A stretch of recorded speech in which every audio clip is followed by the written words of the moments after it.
మా బహిరంగ వేలంలో 25,42,786 రూపాయలకు పాట పోవడం జరిగింది. మా విజ్ఞప్తి ఒకటే, దయచేసి చికెన్ వేస్ట్ ఎవరైతే ఉత్పత్తి చేస్తున్నారో వాళ్ళందరూ చికెన్ వేస్ట్ కానీ మటన్ వేస్ట్ కానీ ఏ వేస్ట్ ఉన్నా కూడా మొత్తం వాళ్ళకి మాత్రమే అప్పగించాలి. అట్లా అప్పగించకుండా ఇక్కడ బయట వేసినా కూడా లేకపోతే వేరే వెహికల్స్కి ఇచ్చినా కూడా అటువంటి షాపుల మీద కఠినమైన చర్యలు తీసుకొని వాళ్ళ యొక్క షాప్ లైసెన్స్ రద్దు చేయబడుతుంది. ఎందుకంటే ఇది మున్సిపల్ నుంచి ఒకరిని అపాయింట్ చేసినాం కాబట్టి ఖచ్చితంగా వాళ్ళకు మీరు మీ యొక్క వేస్ట్ అంతా కూడా అందించవలసిందిగా కోరుకుంటున్నాం. సార్ ఇప్పుడు ఈ వేస్ట్ని ఇక్కడ తరలించేది ఎక్కడ సార్? మాకు సర్టిఫైడ్ మాకు కంపెనీ వాళ్ళు అండర్టేకింగ్ ఇచ్చారు, ఆ కంపెనీకే పంపించారు.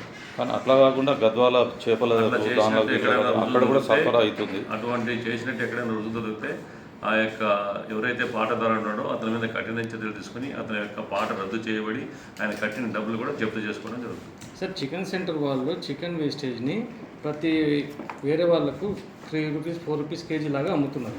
లేదు, అట్లా చేయడానికి లేదు. అందుకే ఇంతవరకు అంటే పాట లేదు, ఎవరు మున్సిపల్ నుంచి ఎవరిని అపాయింట్ చేయలేదు కాబట్టి జరిగింది. ఇప్పుడు మున్సిపల్ నుంచి అపాయింట్ చేసిన కాబట్టి ఖచ్చితంగా దానికి రూల్స్ ఉన్నాయి. ఎలాంటి చర్యలు తీసుకుంటారు? ఖచ్చితంగా చెప్తున్నాం కదా, అటువంటి వాళ్ళ యొక్క షాప్ లైసెన్స్ రద్దు చేసి షాప్ను సీజ్ చేయడం జరుగుతుంది. వాళ్ళ చట్టపరమైన అన్ని చర్యలు కూడా తీసుకుంటాం. మన మున్సిపాలిటీకి సంబంధించిన వెహికల్స్ కాకుండా ప్రైవేట్ వెహికల్స్ తిరుగుతున్నాయి, వస్తే ప్రైవేట్ వెహికల్స్ కూడా సీజ్ చేయడం జరుగుతుంది. ఎక్కడైనా మేము ఏజెన్సీ వాళ్ళకి ఇచ్చిన వాళ్ళు సేకరణ కాకుండా బయట వాళ్ళు ఎవరిని వచ్చి సేకరిస్తే అటువంటి వెహికల్స్ అన్ని కూడా జప్తు చేయబడతాయి. వాళ్ళ వెహికల్తో వాళ్ళే చేసుకోవచ్చు. అన్నీ ఇస్తారు, నెంబర్ వేయాలి. మాకు వేయింగ్ మిషన్ ప్రతి వారం కూడా వాళ్ళు ఎంత వచ్చిందని కూడా తూకం వేసి మాకు రిపోర్ట్ కూడా సబ్మిట్ చేయాలి ప్రతి వారం. అంటే ఇప్పుడు ఏ వెహికల్లో తీసుకెళ్తుంటో ఆ నెంబర్ కూడా మీకు ఇవ్వాలి. నెంబర్తో వెహికల్ నెంబర్తోనే వస్తుంది కదా, మనం వేయింగ్ చేసినప్పుడు మిషన్లో వెహికల్ నెంబర్తో వస్తుంది బిల్లు, ఆ బిల్లు మాకు సబ్మిట్ చేయాలి. ఈ చికెన్ సెంటర్ యూనియన్ వాళ్ళు మేము మా చికెన్ మేము వేస్టేజ్ అమ్మమని చెప్పి ఖచ్చితంగా చెప్తున్నారు. అమ్మడానికి లేదు, అది అమ్మడానికి కాదు కదా, నువ్వు అమ్మడానికి లేదు, నువ్వు ఎవరికో ఇచ్చేసి ఎవడో తీసుకుపోయి ఎక్కడో చేపలకి వేస్తూ అట్లా వేస్తూ అది చేయకూడదు కదా. అట్లా చేస్తే చేయకూడదనే కదా మనం ఇది సైంటిఫిక్గా డిస్పోజ్ చేసే కంపెనీలకు మాత్రమే సప్లై చేయాలని పెట్టినాం. అయితే ఒకటి సార్, మటన్ వేస్టేజ్ వాళ్ళకు ఒక షెల్టర్ ఏర్పాటు చేస్తుంది గవర్నమెంట్, షాపింగ్ కాంప్లెక్స్లో కానీ అట్లాంటి స్థలాలు. చికెన్ వేస్ట్ వాళ్ళకు మా రెంట్ మేమే కట్టుకుంటున్నాం, మా చెత్త మేమే అమ్ముకుంటున్నాం. మున్సిపాలిటీకి పూర్తి హక్కు ఉంది చెత్త మీద.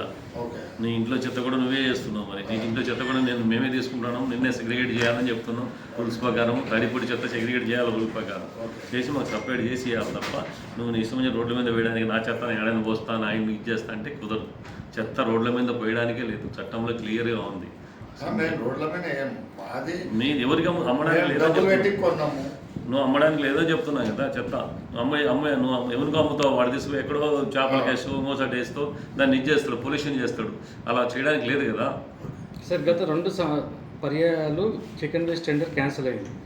ఈసారి టెండర్దారునికి ఏమన్నా న్యాయం జరుగుతుందని మీరు అంటారు? ఖచ్చితంగా న్యాయం జరుగుతుంది. గతంలో అదే వాంటెల్లి చేసి కొంతమంది చేశారు. ఇప్పుడు కూడా నాకు పొద్దున ఒక ఆయన మెసేజ్ పెట్టాడు, నువ్వు అసలు చెత్త కలెక్షన్ నీకేం సంబంధం అని పెట్టాడు ఆయన. మీరు చెప్పిన క్వశ్చన్స్ నాకు సంబంధం లేదు, చెత్తతో ఉన్నది మున్సిపాలిటీ ఉండేది, చెత్త కలెక్షన్ చేయడం. ఇక అది కోర్టు రద్దు చేసింది కాబట్టి అవన్నీ అట్లా వదిలేశారు. ఇప్పుడు లేదు, అటువంటిది ఏం లేదు, చేస్తున్నాం, ఖచ్చితంగా జరుగుతుంది. అంటే ఈసారి కూడా మళ్ళీ వాళ్ళ నుంచి టెండర్ కాకపోతే కోర్టుకు వెళ్తే మళ్ళీ రద్దు అవుతుంది. కోర్టుకు వెళ్తే ఎట్లా అవుతుంది? ఎందుకైతే రద్దు నేను ఛాలెంజ్ చేస్తాను కోర్టులో. ఎట్లా చేస్తారు? మేము సైంటిఫిక్గా చేస్తున్నాం కదా, తప్పుగా చేయలేదు. పబ్లిసిటీ చేసినాము, పేపర్కి ఇచ్చినాము, అందరికి చెప్పినాము, రమ్మన్నాము, చేసినాము, బహిరంగ వేలం నిర్వహించాము. మీ అందరి ముందర కూడా మేము అందరూ చూశారు. ఇక్కడ ఏం రహస్యం ఏం లేదు. ఎవరు పాట పాడిందో వాడికి ఎక్కువ పాడడానికి ఇస్తున్నాం. ఎవరికి అనవసరంగా ఏదో పాట పాడేసి దానికి ఇచ్చేసి దానికి చేసినా గతంలో జరిగినాయి.